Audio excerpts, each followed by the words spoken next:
Hello everyone, मैं अमित मणि तिवारी स्वागत करता हूं आपके अपने यूट्यूब चैनल सुरेंद्रा एजुकेशन अड्डा में। मैं उम्मीद कर रहा हूंगा कि पिछली क्लास आप लोगों को समझ में आया होगा। आप उसके प्रॉपर नोट्स भी बना रहे होंगे और आपको प्रॉपर क्लासेस भी मिल रही हैं। क्लियर? तो आप सेशन को शेयर भी करें, लाइक भी करें और भाई जब आप देख रहे हैं और नए जो लोग देख रहे हैं वो साथ साथ सब्सक्राइब भी करें। मैं आप लोगों से बता दूं कि मैं ऑफलाइन की जो क्लास है वो सुरेंद्र जो कोचिंग है बुद्धेश्वर में, लखनऊ की बुद्धेश्वर में, वहां पर मैं ऑफलाइन क्लास लेता हूं। जिन लोगों को लगता है कि मुझसे ऑफलाइन की क्लास लेनी चाहिए वो ऑफलाइन की क्लास आकर ले सकते हैं। हाँ, एक और चीज मैं बताना चाहता हूं कि वीडियो का एग्जाम भी स्टार्ट हो चुका है। स्टार्ट हो गया कह रहा हूं, स्टार्ट होने वाला है वीडियो का एग्जाम। तो आप लोग को ये जीएस उसके लिए भी फायदा करेगा, वीडियो रे एग्जाम के लिए। तो पूरी तरह से आप लग जाए, ठीक है? और मेरी सारी शुभकामनाएं आप लोगों के साथ रहेंगी। अब चलिए, पिछली क्लास में हम बात कर रहे थे गांधी जी के बारे में और गांधी जी के साथ साथ हमने पूना पैक्ट के बारे में बात किया था। अब गांधी जब पूना पैक्ट हुआ, पूना पैक्ट के बाद गांधी जी यरवदा जेल से छूट के आए, तो गांधी जी ने यह ठाना कि अब मुझे हरिजनों का क्या करना चाहिए, विकास करना चाहिए, हरिजनों के ऊपर काम करना चाहिए। जो दलित है, इन्होंने दलितों का नाम दिया हरिजन। इन्होंने कहा कि जो दलित है ना वो हरि के जन है, यानी हरि के पुत्र है, भगवान के जन है, ठीक है? इन्होंने दलितों को क्या दिया, नाम दिया, हरिजन नाम दिया। और इन्होंने एक संस्था का बनाया जिसको कहा जाता है अखिल भारतीय छुआछूत विरोधी लीग। इन्होंने एक संस्था बनाया, अखिल भारतीय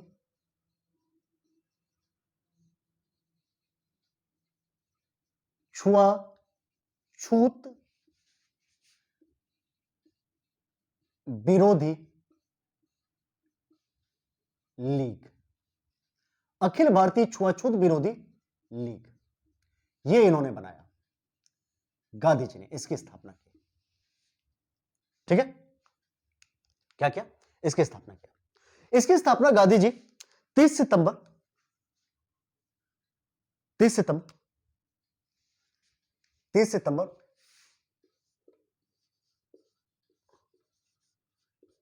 1932 को किया।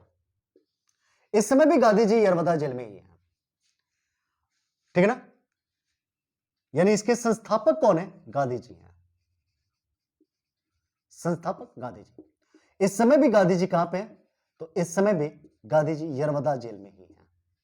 यानी यरवदा जेल से ही इस संस्था की स्थापना की, जिसे बाद में दलित वर्ग संघ कहा गया। दलित वर्ग का संघ, इसे बाद में कहा गया दलित वर्ग का संघ। क्या कहा गया? दलित वर्ग का संघ। यानी इसे ही हरिजन सेवक संघ कहा गया। बाद में इसका नाम पड़ा हरिजन सेवक संघ। यानी जो अखिल भारतीय छुआछूत विरोधी लीग है, इस लीग को दलित वर्ग का संघ या हरिजन सेवक संघ के नाम से भी जाना जाता है। गांधी जी को लगा कि अब हमें इनका उद्धार करना चाहिए। जो छुआछूत वाले हैं, जो लोग हैं जिन पे ये कहा जाता है कि उच्च वर्ग कहता है कि इनसे हम छुएंगे नहीं क्योंकि हम अछूत हो जाएंगे, ठीक है? अब गांधी जी ने कहा कि एक काम करते हैं, इनको हम क्या कहते हैं? इनको हम कहेंगे हरिजन कहेंगे। आज से ये हरिजन कहलाएंगे, ठीक है ना? गांधी जी जेल में थे। गांधी ने सोचा कि एक काम करते हैं, इसका अध्यक्ष बना देते हैं, अध्यक्ष इस संघ का, और अध्यक्ष बनाते हैं जीडी बिरला को। जीडी बिरला, जीडी बिरला इसके अध्यक्ष बने, ठीक है? गांधी जी क्या किए? अब इसके प्रचार प्रसार के लिए 1933 में एक साप्ताहिक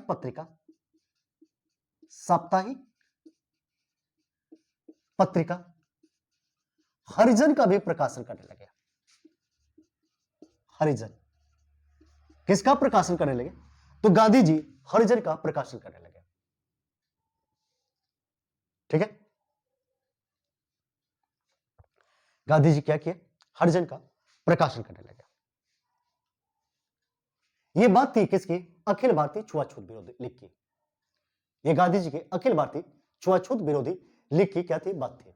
अब आइए बात करते हैं। हम सभी जानते हैं कि गोलमेज सम्मेलन के ही जब गोलमेज सम्मेलन हुआ, उस गोलमेज सम्मेलन के आधार पर ही एक ब्रिटिश सरकार ने एक कानून पास किया जिसे भारत शासन अधिनियम 1935 कहते हैं। क्या कहते हैं? भारत शासन अधिनियम 1935। तो आप एक हेडिंग डालेंगे, नहीं, भारत शासन अधिनियम हेडिंग नहीं डालना है, एक मिनट करिएगा, पहले बात सुनते हैं। 1935 में एक अधिनियम लाया गया जिसका नाम था भारत शासन अधिनियम। शासन अधिनियम, अधिनियम का मतलब होता है कानून। यह कानून लाया गया 1935। यह भारत शासन अधिनियम जो लाया गया, यह लाया गया था जो गोलमेज सम्मेलन हुआ था उसी सम्मेलन के आधार पर, ठीक है ना, रिपोर्ट के आधार पर। इस अधिनियम में बहुत सारी बात की गई, डाल भी दीजिए, हेडिंग डाल दीजिए, ठीक है ना। इस अधिनियम में बहुत सारी बात की गई। इस अधिनियम में कहा गया कि जानते हो, इस अधिनियम में कि भारत के लिए एक सुप्रीम कोर्ट होना चाहिए, फेडरल न्यायालय। फेडरल न्यायालय जो वर्तमान में सुप्रीम कोर्ट है ना, वही फेडरल न्यायालय था। इसने कहा कि एक फेडरल न्यायालय होना चाहिए, तो इस अधिनियम द्वारा फेडरल कोर्ट की स्थापना हुई। कोर्ट, और यह कोर्ट अक्टूबर 1937 में स्थापित हुआ दिल्ली में, ठीक है ना। इस फेडरल कोर्ट के मुख्य न्यायाधीश बनाया गया Morris queer. Morris queer, Morris queer मुख्य न्यायाधीश बने किसके? फेडरल कोर्ट के।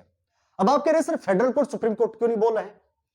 तो मैं बता दूं कि सुप्रीम कोर्ट का मतलब होता है कि वह कोर्ट जिसके निर्णय के विरुद्ध अब कहीं भी अपील न किया जा सके, अपील न किया जा सके, उसे सुप्रीम कोर्ट कहते हैं। अगर सुप्रीम कोर्ट नहीं है, फेडरल कोर्ट है या हाई कोर्ट है, तो उसके अगेंस्ट क्या किया जा सकता है? अपील किया जा सकता है। यानी इसके अगेंस्ट जो है फेडरल कोर्ट है, इसके अगेंस्ट क्या किया जाता है, क्या जाता था, जो लंदन की प्रिवी काउंसिल थी ना, वहां पे अपील किया जा सकता था, ठीक है ना, अपील किया जा सकता था। दूसरा प्रावधान यह किया गया कि जो वर्तमान में आज म्यांमार कहते हैं, म्यांमार कहते हैं, जिसे बर्मा के नाम से जानते हैं, उस म्यांमार को भारत से अलग कर दिया जाए। म्यांमार यानी बर्मा को भारत से अलग कर दिया जाए। म्यांमार आज वर्तमान म्यांमार है, यानी जो बर्मा है, भारत से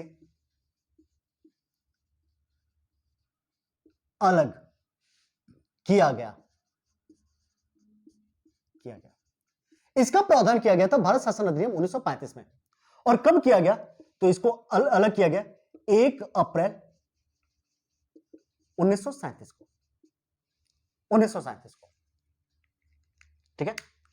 मुझे भारत शासन अधिनियम 1935 नहीं बता रहा था, फिर भी बता रहा हूं। साथ ही साथ कहा गया कि एक संघ का निर्माण होगा, एक संघ का निर्माण होगा। किसका निर्माण होगा? एक संघ का निर्माण होगा। और इस संघ जो बनेगा उसमें देशी रियासत भी शामिल होंगे। जिस क्षेत्र पर राजा शासन करते थे वह क्षेत्र देशी रियासत कहलाता था, वो इसमें क्या होगा? शामिल होगा, ठीक है। किसकी बात की जा रही है? भारत शासन अधिनियम 1935 की। इस अधिनियम में कुछ और भी प्रावधान किया गया और कहा गया कि इस अधिनियम द्वारा चुनाव भी होंगे। क्या होंगे? चुनाव भी। और चुनाव होगा प्रांतीय चुनाव, प्रांतीय चुनाव भी होंगे, प्रांतीय चुनाव। कौन से चुनाव होंगे? प्रांतीय चुनाव होंगे, ठीक है ना। एक चीज मैं आप लोग को और बता दूं कि जब 1857 की क्रांति हुआ था, उस 1857 की क्रांति के समय जब मैं बता रहा था कि एक नया पद भारत सचिव का गठन किया गया था, भारत सचिव। इस भारत सचिव को सहायता व सलाह देने के लिए एक 15 सदस्यीय 15 सदस्य 15 सदस्य भारत परिषद का गठन किया गया था। भारत परिषद। इस भारत परिषद को क्या किया गया? समाप्त कर दिया गया। भारत परिषद को क्या किया गया? भारत परिषद को समाप्त कर दिया गया था। यह आरओ के एग्जाम में पूछा गया था कि भारत परिषद को किस अधिनियम द्वारा समाप्त किया गया था? भारत शासन अधिनियम। जबकि भारत सचिव को ना 1947 के अधिनियम द्वारा समाप्त किया गया था। इस बात को सुनते रहिएगा। और भारत परिषद को क्या किया गया? समाप्त कर दिया गया। किसके द्वारा? किसके द्वारा? तो आप कहेंगे भारत शासन अधिनियम 1935 के द्वारा। आपके दिमाग में ये तो नहीं आ रहा ना कि सर इसी अधिनियम द्वारा आरबीआई का गठन किया गया। तो आरबीआई का 1935 में गठन किया गया, इस अधिनियम के द्वारा नहीं। आरबीआई के लिए खुद एक एक्ट बनाया गया था जिसका नाम था आरबीआई एक्ट। क्या नाम था? RBI act. क्लियर? एक काम यह हुआ था कि 1919 के अधिनियम द्वारा प्रांतों में द्वैध शासन लागू कर दिया गया था। उस द्वैध शासन को प्रांतों से समाप्त कर दिया गया। यानी इस अधिनियम द्वारा एक प्रावधान और किया गया। मैं थोड़ी सी बातें हटा देता हूं, इधर से हटाता हूं, ठीक है ना? इधर से मैं हटा देता हूं।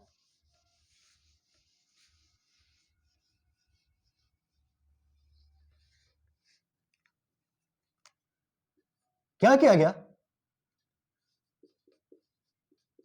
प्रांतों से द्वैध शासन समाप्त कर दिया गया। यानी प्रांतों में द्वैध शासन लागू कब किया गया था?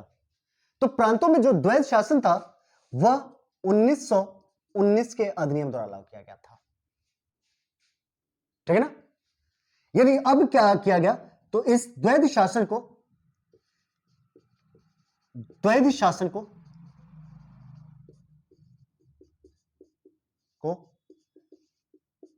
केंद्र में लागू कर दिया गया। केंद्र में लागू कर दिया गया। कहां लागू कर दिया गया? केंद्र में लागू कर दिया गया। यह भारत परिषद अधिनियम 1935 का था। इसको भी आप नोट कर लीजिएगा। अब हम बात करने जा रहे हैं कि प्रांतीय विधानसभा में चुनाव। कहां पे? प्रांतीय विधानसभा में, ठीक है ना? और जब प्रांतीय विधानसभा में चुनाव हुआ तो फिर मंत्रिमंडल का भी गठन हुआ। तो हम दोनों बात करेंगे, हेड नहीं डालेंगे, इसको हटा रहा हूं मैं, हेड डालेंगे प्रांतीय चुनाव व मंत्रिमंडल का गठन। ठीक है ना? प्रांतीय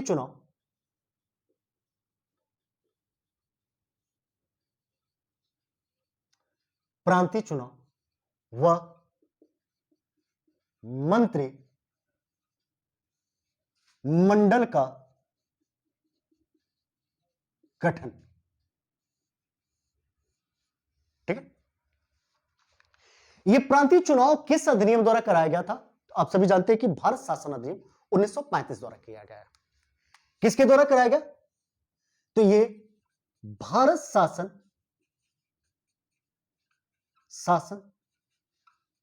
अधिनियम 1935 द्वारा। कब कराया गया? कब? तो फरवरी 1937 में। भारत में आप देखेंगे तो आपको 3 प्रकार के उस समय क्षेत्र मिलते थे। कितने प्रकार के? 3 प्रकार के। 3 प्रकार के। और ये 3 प्रकार के जो क्षेत्र होते थे, एक होता था जिसे कहते थे ब्रिटिश प्रांत। ब्रिटिश प्रांत। इस ब्रिटिश प्रांत जो थे, ये 11 ब्रिटिश प्रांत थे। कितने थे? 11। जहां पर हर एक प्रांत का अपना एक गवर्नर हुआ करता था। ठीक है? एक हुआ करते थे चीफ कमिश्नरी। चीफ कमिश्नरी। और ये चीफ कमिश्नर हुआ करते थे 4। ब्रिटिश प्रांत 11 हुआ करते थे, चीफ कमिश्नरी 4 हुआ करते थे। इस 4 में एक था दिल्ली, अजमेर मारवाड़, राजस्थान का अजमेर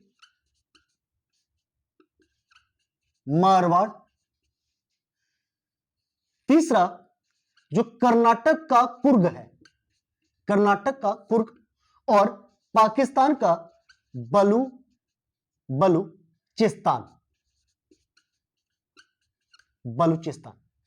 यानी 4 चीफ कमिश्नरी हुआ करती थी, दिल्ली, अजमेर मारवाड़ जो राजस्थान में, कुर्ग कर्नाटक का, और बलूचिस्तान कहां का, पाकिस्तान का। जिस प्रकार आज आप देख रहे हैं केंद्र शासित प्रदेश, उसी प्रकार क्या होते थे, चीफ कमिश्नरी होते थे। और साथ साथ तीसरा जो हुआ करता था उसे कहते थे देसी रियासत, देसी रियासत। मोटा मोटी देश की आजादी के समय आप देसी रियासतों की संख्या 562 सुनते हैं, 562 बहुत सारी थी, 700 से ऊपर देसी रियासत थी, लेकिन कई छोटे छोटे थे जहां पर राजा शासन करते थे, जहां पर राजा शासन करते थे उसे देसी रियासत यानी प्रिंसली स्टेट कहा जाता था। ठीक है ना? यानी भारत प्रांतीय चुनाव व मंत्रिमंडल का गठन होता है। यह चुनाव भारत शासन अधिनियम 1935 द्वारा किया गया और यह फरवरी 1937 में हुआ। और कहां पे हुआ, क्या देसी रियासत में कराया गया, क्या चीफ कमिश्नरी में कराया गया, क्या ब्रिटिश प्रांत में कराया गया, कि क्या तीनों में कराया गया था चुनाव? ठीक है ना? तो यह चुनाव जो कराया गया था, यह चुनाव कराया गया था केवल ब्रिटिश प्रांत में। कहां पे कराया गया था? केवल ब्रिटिश प्रांत में। और कौन से ब्रिटिश प्रांत में? 11 ब्रिटिश प्रांत में। जो 11 ब्रिटिश प्रांत है वहां पर क्या कराएगा? चुनाव कराएगा। ठीक है ना? 11 ब्रिटिश प्रांत है। ठीक है? कांग्रेस जो है, कांग्रेस की बात कर रहा हूं। कांग्रेस, अब देखिए कांग्रेस क्या होती है कि 5 प्रांतों में पूर्ण बहुमत में आती है, 5 प्रांतों में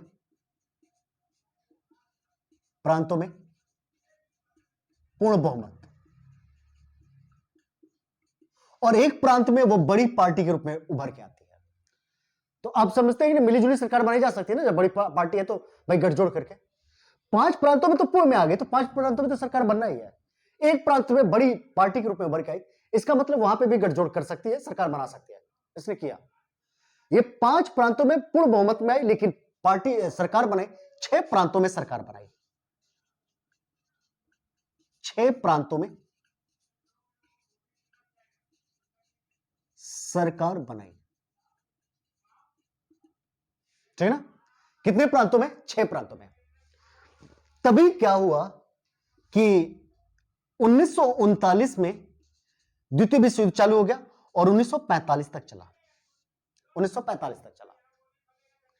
जब यह चला, इस समय क्या हुआ?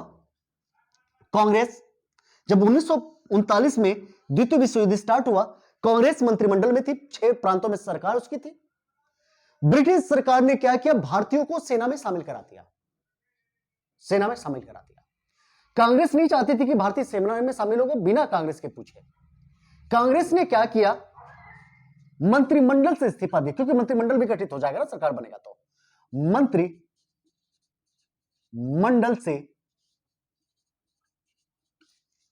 इस्तीफा दे दिया, इस्तीफा दे दिया। जब मंत्रिमंडल से इस्तीफा दे दिया तो क्या हुआ? संवैधानिक संकट उत्पन्न हो गया। क्या हुआ? संवैधानिक संकट उत्पन्न हो गया। और यह इस्तीफा, मंत्रिमंडल इस्तीफा दी 28 महीनों तक, 28 माह बाद। यानी कहा जाए कि कांग्रेस कितने महीनों तक शासन की थी? 28 महीने तक। 1939 में क्या हुई थी? उसने इस्तीफा दी थी। कब इस्तीफा दी? 1939। ठीक है, इस्तीफा दे दिया। अब क्या हुआ कि संवैधानिक संकट उत्पन्न हो गया। मुस्लिम लीग सरकार तो बना नहीं पाई थी सही से। अब मुस्लिम लीग और डॉक्टर भीमराव अंबेडकर, कौन? मुस्लिम लीग प्लस डॉक्टर भीमराव अंबेडकर ने क्या किया? अंबेडकर ने 22 दिसंबर 1939 को मुक्ति दिवस मनाया।